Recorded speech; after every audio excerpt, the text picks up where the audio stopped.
के मध्य में सरस्वती आदि और हाथों में मुंह में ब्रह्मा बसते हैं और लक्ष्मी सरस्वती आदि ब्रह्मा तथा धन विद्या का निर्माण करते हैं।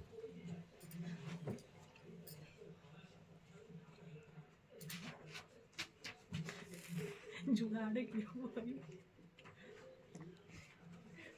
इतने पूरे जाइरो ले रखे धर्मराज जी श्री युधिष्ठिर से उत्पन्न एकादशी के का वर्णन सुनकर के भगवान श्री कृष्ण जी से पुनः प्रश्न किया कि युधिष्ठिर जी बोले कि हे देवेश्वर कृपा बताए कि मार्ग शीर्ष माह में के शुक्ल पक्ष की एकादशी को किस नाम से पुकारा जाता है और उस तिथि को किस देवता की पूजा की जाती है, उसकी विधि क्या है।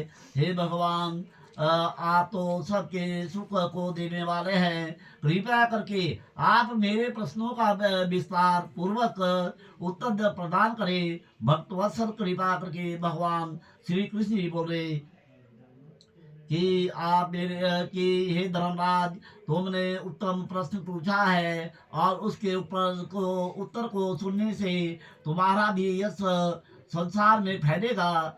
और मार्गशीर्ष के शुक्ल पक्ष की एकादशी को मोक्ष एकादशी कहा जाता है। इस एकादशी के व्रत में अपार शक्ति है और इस व्रत के व्रती को दामोदर भगवान की विधि विधान और श्रद्धा पूर्वक और भक्ति से पूजा करनी चाहिए। और इस व्रत का पालन करने वाला दशमी और एकादशी को निश्चित होकर के नियमों का पालन करे।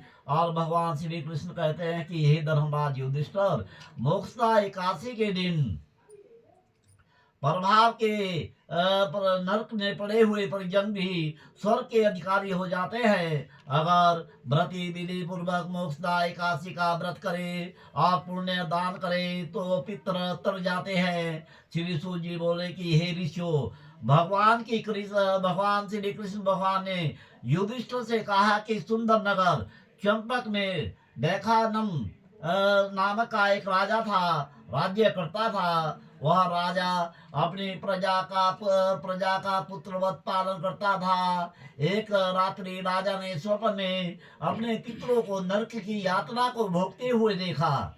इस प्रकार से इस तरह का स्वप्न राजा को व्याकुल कर गया और सवेरा होते ही राजा ने विद्वान ब्राह्मणों को अपना स्वप्न कहा। राजा कहने लगा कि मैंने अपने पिता को नरक में पड़ा देखा और उन्होंने मुझसे कहा कि हे पुत्र मैं नरक में पड़ा हूँ, यहाँ से तुम किसी प्रकार मेरी मुक्ति कराओ, तुम मेरे तनुज हो। अतः विद्वान ब्राह्मणों जब से मैंने तो उनके ये वचन सुने हैं मेरे चित्त में बड़ी अशांति है। मुझे इस राज्य धन पुत्र स्त्री हाथी घोड़े आदि से कुछ भी सुख नहीं होता।